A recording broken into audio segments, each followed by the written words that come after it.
नमस्ते साथीहरू, तपाईँ सम्पूर्णलाई स्वागत छ मेरो YouTube च्यानल कोलाब्रेन्स साइटिलिङ प्रणालीमा। साथीहरू, तपाईले कमेन्ट गर्नुभएको थियो कि फिनप्रो सफ्टवेयरमा चाहिँ सर्टकट कीहरू छ भने त्यो बताइदिनु न सर भनेर। आज मैले केही सर्टकट कीहरू चाहिँ तपाईहरूलाई देखाउन जाँदैछु र यस भिडियोले तपाईलाई हेल्प अवश्य पनि गर्नेछ। जस्तै कि यहाँनिर देख्न सक्नुहुन्छ मैले केही सर्टकट कीहरू यहाँनिर लेखेर राखेको छु। जस्तै Alt+M इन्टर एन्ड इन्टर इजिकल टु लेजर एकाउन्ट्स। तपाईले सफ्टवेयरमा पनि चेक गर्न सक्नुहुन्छ। जस्तै कि Alt सँग M एन्ड इन्टर यसरी गर्दाखेरि तपाईको चाहिँ लेजर एकाउन्ट्स खुल्छ। त्यस्तै गरेर Alt+MPM भनेको प्रोडक्ट खुल्छ। त्यस्तै गरेर Alt सँग E सँग त्यसै गरी Alt+ESB हान्दाखेरि चाहिँ हाम्रो सेल्स बिल खुल्छ। तपाईले त्यो पनि चेक गर्न सक्नुहुन्छ। जस्तो कि Alt सँग ESB गर्दाखेरि चाहिँ तपाईको सेल्स बिल खुल्छ यसरी।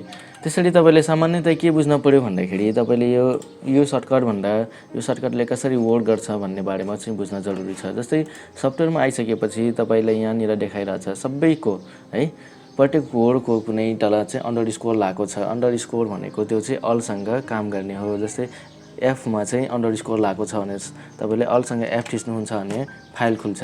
त्यस्तै M मा लागेको छ भने Alt सँग M थिच्नुहुन्छ भने मास्टर खुल्छ। त्यस्तै गरेर Alt सँग E हान्नुहुन्छ भने इन्ट्री खुल्छ। Alt सँग L हान्नुहुन्छ भने लेजर खुल्छ। त्यस्तै गरेर सम्पूर्ण अक्षरको जुन तल अन्डरस्कोर लागेको छ त्यो अक्षर चाहिँ तपाईले Alt सँग प्रेस गर्नुभयो भने त्यहाँनिरको चाहिँ फंक्सन खुल्छ है। यसरी चाहिँ सर्टकट कीले चाहिँ वर्क गर्ने हो। जस्तै तपाईले मैले Alt सँग E भने त्यसपछि यहाँनिर हेर्न सक्नुहुन्छ। यहाँनिर Alt सँग E भने जस्तै यहाँनिर हेर्न सक्नुहुन्छ।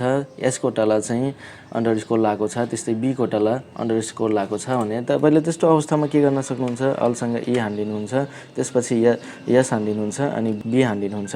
अथवा तपाईले Alt थिचिराख्नु पनि सक्नुहुन्छ। Alt ESB पनि डाइरेक्ट हाल्न सक्नुहुन्छ है। यसरी चाहिँ तपाईको सेल्स बिल खुल्छ। त्यसै गरेर अर्को पनि हेर्न सक्नुहुन्छ Alt सँग E त्यसपछि P अनि बिल्स। अब B को तल अन्डरस्कोर लागेको छ। जुन अक्षरको तल अन्डरस्कोर लागेको छ तपाईले त्यो की प्रेस गर्दाखेरि चाहिँ त्यहाँनिरको चाहिँ हाम्रो फंक्सन खुल्ने रहेछ है। एकदमै सजिलो छ। तपाई काम गर्दै जाँदाखेरि तपाईले बानी पनि परिसकेको हुन्छ कि कुन अक्षरसँग कुन की थिच्दाखेरि कुन फंक्सन खुल्छ भनेर तपाईलाई याद पनि भइसकेको हुन्छ। त्यसरी चाहिँ सर्टकट कीहरूको चाहिँ तपाईले लाभ लिन सक्नुहुन्छ है। यहाँनिर चाहिँ मैले केही सर्टकटहरू त लेखिदिएको छु र दिएको पनि छु। तपाईले टिप्नु होला र यसले मैले डिस्क्रिप्सनमा पनि उल्लेख गरिदिने नै छु।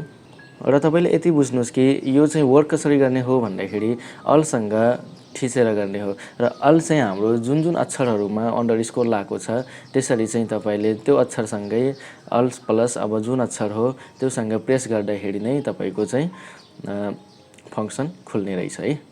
जस्तै यहाँनिर मैले धेरै त उल्लेख गर्न सकिन। तपाईले जुन आवश्यकता हुन्छ त्यसको आफैले पनि नोट बनाउनु होला र टिपेर राख्नु होला। यहाँनिर चाहिँ मैले म्याक्सिमम जुनमा काम गरिरहेको हुन्छ त्यसको मात्र यहाँनिर उल्लेख गरिदिएको छु। यदि तपाईले अरु पनि सर्टकट कीहरू चाहियो भने साथीहरु त्यो तपाईले आफै म्यानेज गर्नु होला। मैले चाहिँ यो कसरी काम गर्छ भनेर बताइदिएको छु। जस्तै इन्भेन्टरीमा जान पर्यो भने Alt+I हान्दिनु, त्यसपछि M हान्दिनु, त्यसपछि V हान्दिनु। यसरी चाहिँ तपाईको स्टक लेजर खुल्छ र यहाँनिर फेरि आइसकेपछि Alt सँग O हान्दिनु, त्यसपछि Alt सँग A हान्दिनु अनि फेरि O हान्दिनु।